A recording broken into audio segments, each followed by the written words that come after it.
Mr. Speaker, I rise in support of this rule and in support of the underlying legislation. The rule before us provides for consideration of 5 measures aimed at protecting the American people from the greatest threat to our sovereignty, our national security, and our prosperity, the Chinese Communist Party. Let's start with H.R. 1398, Protect America's Innovation and Economic Security from CCP Act of 2024.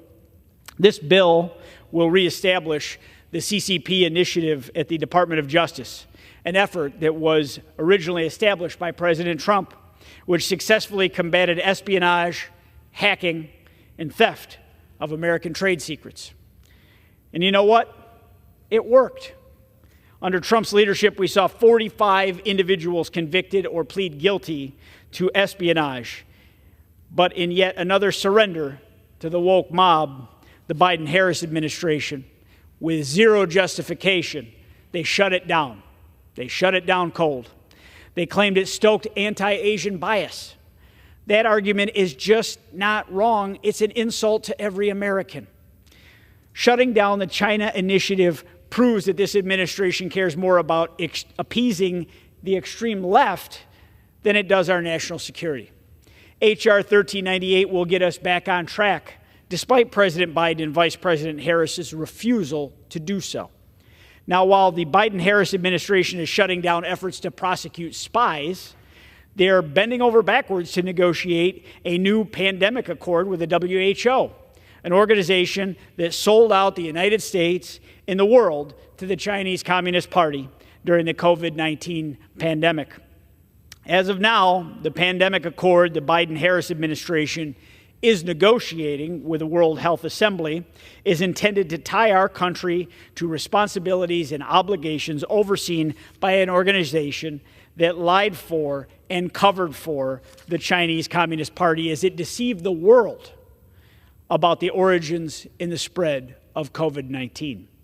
Now, let's not forget how at the onset of COVID-19's pandemic in 2020, the WHO Director General visited Beijing and praised China for, quote, setting a new standard for outbreak control. Simultaneously, the CCP was busy arresting citizens for, quote, spreading rumors of a COVID-19 outbreak in Wuhan. That was in the first months of 2020. The WHO went along with the CCP's propaganda, and millions died from a pandemic whose spread could have been contained far earlier. H.R. 1425, the WHO Pandemic Preparedness Treaty without Senate Approval Act, would require that any pandemic-related convention of the WHO that purports to bind the United States must be considered and ratified by the Senate as a treaty subject to the requirements of Article 2 of the U.S. Constitution. Mr. Speaker, hardworking American taxpayers should not be subjected to sweeping new international agreements that could tie them to organizations like the WHO and policies that run contrary to their own interests without any real say in the matter. Additionally, under the rule, House Republicans have brought forward H.R. 1516, the DHS Restrictions on Confucius Institutes and Chinese Entities of Concern Act. Since 2005, the Chinese government has sponsored Confucius Institutes at American universities, ostensibly to teach Chinese language and facilitate cultural exchanges. However, these institutes are a cover for the CCP's global influence and propaganda campaign. I've seen it in my own district. This bill will cut off Homeland Security funding for any university that maintains relationships with these entities. Now, let's be clear.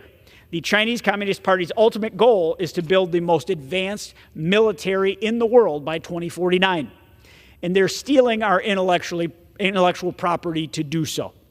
House Republicans simply will not stand by idly and let that happen at our higher learning institutions. Next under the rule, we're considering H.R. 7980, the End Chinese Dominance of Electric Vehicles in America Act of 2024, which would put an end to the Biden-Harris sellout to China in the name of a Green New Deal.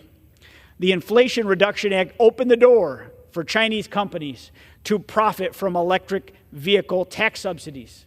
leaving American families to foot the bill for these policies while China laughs all the way to the bank. We've seen the Biden administration's game. They claim to be tough on China, but behind closed doors, they're cutting deals that enrich the CCP. In its rulemaking on the electric vehicle tax subsidy, the Biden-Harris administration decided that, quote, unofficial ties to the Chinese Communist Party were perfectly fine for the Chinese entity wishing to qualify. Now, apparently, my colleagues on the other side of the aisle and the Biden-Harris administration have little understanding of how Communist China works. Unofficial or official, for a company to operate and be successful, you must be subservient to the interests of the Chinese Communist Party. H.R. 7980 will put an end to this asinine America Last policy and ensure that vehicles with batteries sourced from foreign prohibited entities, like those connected to the CCP, do not qualify for this tax credit. Additionally, the rule provides for consideration of H.R. 9456, the Protecting American Agriculture from Foreign Adversaries Act. 40 million acres of America's farmland are in the hands of foreign entities. As a representative of the hardworking family farmers in Western New York and the Southern Tier, I know firsthand the impact that foreign entities gobbling up American farmland can have on the success of our domestic farmers. It's driving the entry costs to potential new farmers to be higher with each passing year. The land where American farmers grow our food, our fuel, and fiber is precious and should be treated as such. H.R. 9456 will ensure that the Secretary of Agriculture has a seat on the Committee on Foreign Investment in the United States and will require that the American people have a full understanding of just how much investment in our agricultural land is being pursued by China and entities connected to the Chinese Communist Party. This legislation, of which I am a proud co-sponsor, is an important first step in ensuring that the CCP, through its loyal entities, is not able to buy up our most precious commodity, our land, threatening our national security, our sovereignty, and our ability to feed ourselves. Food is security and will always be national security.